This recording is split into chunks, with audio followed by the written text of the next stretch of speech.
তীব্র তাপদাহে পুড়ছে চারপাশ, আর এই গরমেও সুনামগঞ্জের হাওরে কৃষকের মুখে হাসি। আবহাওয়া অনুকূলে থাকায় এবার বোরো ধানের বাম্পার ফলন হয়েছে। বোরো ধান উৎসবে মেতেছে হাওরবাসী। প্রতিনিধি পঙ্কজদের পাঠানো তথ্য ছবিতে ডেস্ক রিপোর্ট। বাতাসে পাকা ধানের ম গন্ধ।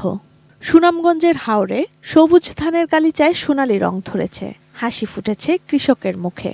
প্রচণ্ড খরতাপেও হাঁসফাঁস অবস্থায় ধান কাটতে নেমেছে শিশু থেকে শুরু করে বয়োবৃদ্ধ, নারী ও পুরুষ।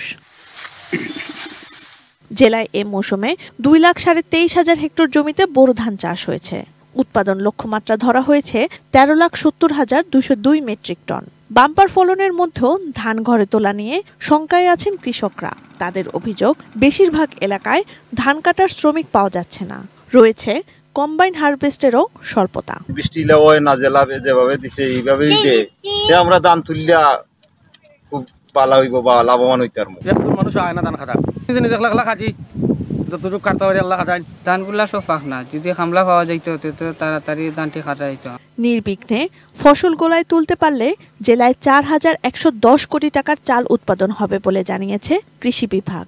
আর জেলা প্রশাসক জানালেন, ধান কাটা শ্রমিক বা কম্বাইন হারভেস্টের সংকট নেই। আমরা ইতিমধ্যে যে ফলন পাচ্ছি বিঘা প্রতি 18 থেকে 19 মন উপসি জাতের এবং হাইব্রিড জাতের প্রায় 24 থেকে 25 মন, এবং আমরা ধারণা করছি যে আমাদের যে ফলন, এই ফলনের যে লক্ষ্যমাত্রা এর চেয়ে আমরা বেশি ফলন পাবো। শ্রমিকের সংকট আমাদের জানা মতে নেই, তবে উপজেলা নির্বাহী অফিসার সহ সংশ্লিষ্ট সকলকে নির্দেশনা প্রদান করা হয়েছে, যদি এই ধরনের কোনো সংকট দেখা দেয়, বালুপথের শ্রমিক রয়েছে তাদেরকে যেন এই ধান কর্তনের কাজে নিয়োজিত করে।